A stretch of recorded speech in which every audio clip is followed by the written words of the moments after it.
Kita awali dengan sebuah informasi tentang thorium, benda mineral tanah jarang yang terdapat banyak di berbagai lokasi di Indonesia, khususnya daerah Bangka Belitung. Secara kemanfaatan energi, perbandingannya sebagai berikut. 1 ton thorium itu sama dengan 250 ton uranium, yang sama dengan 3.500.000.000 ton batu bara nilai energinya. Otak bosman sebagai wong bodoh yang aku pinter ini, angka 3.500.000.000 ton itu asli nggak nyandak gue, nggak nyampe. Ini menghasilkan 35 gigawatt listrik, 35 terawatt listrik. Kira-kira ya, angka yang nggak masuk akal kayaknya. Istilah terawatt listrik aja gue baru denger. Ini kayaknya data jurnalisme di Economic World Forum salah ketik kali ya.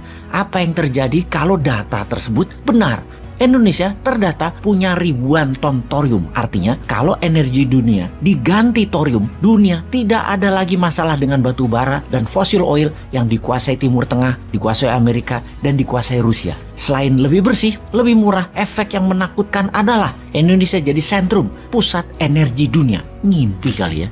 Kita semua tahu Indonesia negara kaya secara sumber daya alam. Kita semua tahu aset alam Indonesia dibandingkan negara Singapura, India, Tiongkok, Jepang, Korea Selatan, Australia. Aset alam Indonesia itu ribuan kali nilainya di atas negara-negara tersebut. Ditambah lagi lokasi yang strategis untuk distribusi barang dengan menggunakan maritim line. Indonesia berada di antara negara-negara produsen besar. Indonesia merdeka lama, lebih dulu merdeka dari India, lebih dulu merdeka dari Tiongkok, lebih dulu dari Singapura, lebih dulu dari Korea Selatan. Lalu apa yang membuat Indonesia hanya menjadi negara di bawah, negara berkembang? GDP Singapura itu $60.000 per kapita. GDP Tiongkok itu $15.800 per kapita. GDP Korea Selatan itu $32.000 per kapita. Indonesia GDP-nya $4.300 per kapita. Apa yang telah dilakukan oleh ketujuh pemimpin selama ini? Sudah kita syukuri, yaitu negara masih utuh, walau yang dua terakhir agak lupa mendiamkan kegiatan yang bersifat ideologi yang kemudian out of control, yang merepotkan pemimpin terakhir yang berusaha keras untuk dapat memadamkan,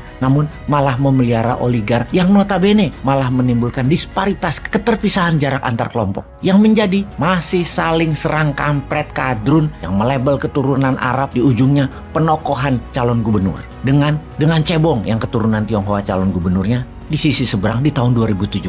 Kejadian itu masih terpelihara dan menjadi selalu berisik hingga saat ini. Masalah saling serang tersebut sekarang sudah melebar ke banyak hal. Jadi samar masalah mendasarnya. Ketegangan itu masih membara. Kebencian masih membara. Masih membawa-bawa agama, ras, dan kekayaan kemiskinan yang memang terbukti semakin lebar jaraknya. Runyam sebenarnya bernegara yang terakhir ini, terutama efek sara dan faktor ekonomi yang tidak merata di kalangan masyarakat menengah dan bawah. Elitis di atas tajir melintir, yang di bawah miskin melintir. Yang di atas baik elit ekonomi dan elit politik putar-putar uang di antara mereka saja. Yang politik dapat siraman pelancaran kebijakan untuk kepentingan elit ekonomi dengan power politik tergada di tangan elit ekonomi. Hal itulah yang bikin runyam bernegara saat ini. Sungguh ngimpi Indonesia untuk bisa jadi negara superpower, berdaulat, menjadi global player dan berpengaruh di dunia. Sulit tercapai, tidak mungkin terjadi dalam waktu dekat kalau cara bernegaranya seperti selama ini.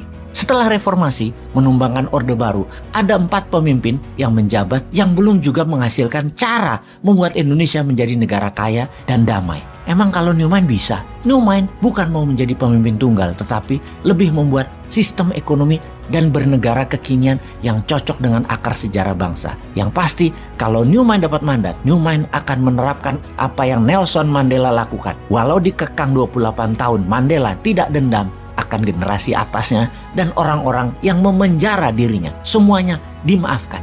Newman akan tidak permasalahkan apa yang telah terjadi selama ini yang membuat politik gaduh dan ekonomi hanya untuk elitis. Itu masa lalu. Bungkus, tidak ada dendam, tidak akan mempermasalahkan yang sudah lewat. Newman melihat ke depan. Namun sekali aja old mind ngacak-ngacak jalan menuju ke depan, maka jangan salah sangka, kekuatan Newman akan meledak dan ngamuk lalu mengobrak-ngabrik masalah korupsi kalian di masa lalu. Wahai pejabat, akan dikejar kalian habis-habisan kalau coba-coba menghalangi jalannya Newman. Sekali aja dan akan dipermalukan kalian semuanya selamanya. Sudahlah, pilih diam saja, minggir dan diam. Kerjakan bisnis bersama saja, pasti didukung, apapun itu. Jadi sekali lagi, sudahlah, jangan cawe-cawe ke New Mind. Kalau old mind mau menjabat lagi, Gaya utang itu sudah nggak cocok. Wahai para mantan, jadilah mantan yang baik ya.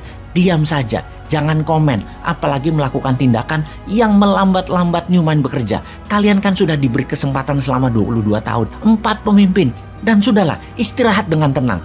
Pencapaian kalian luar biasa, walau belum world class. It's okay, kami tidak masalah, kami acungi jempol. Next adalah Newmind, kasih kesempatan 10 tahun ke depan. Setelah itu di tahun 2034, kita rembuk nasional lagi. Newmind lanjut, atau balik old mind, atau naik lagi ke skala yang lebih tinggi, lebih powerful lagi. Kita bahas nanti. Intinya sekarang kan masyarakat yang di bawah, masyarakat lapar karena harga-harga naik, barang-barang langka, udah barang langka mahal lagi, uang tidak beredar rata. Kita juga belum tahu apa yang akan terjadi di akhir tahun 2022 ini. Akankah lebih baik atau malah makin parah ekonominya, politiknya, dan sosialnya. Juga nggak tahu apa yang terjadi di akhir tahun 2023. Nambah parahkah atau lebih baik? Sejauh ini yang terlihat adalah APBN, keberatan subsidi, dan harga-harga mahal. Dan belum lihat karya nyata selain rebutan jualan untuk 2024. Sini, kasih Newmind, garansi peace of mind hidupmu, Pak.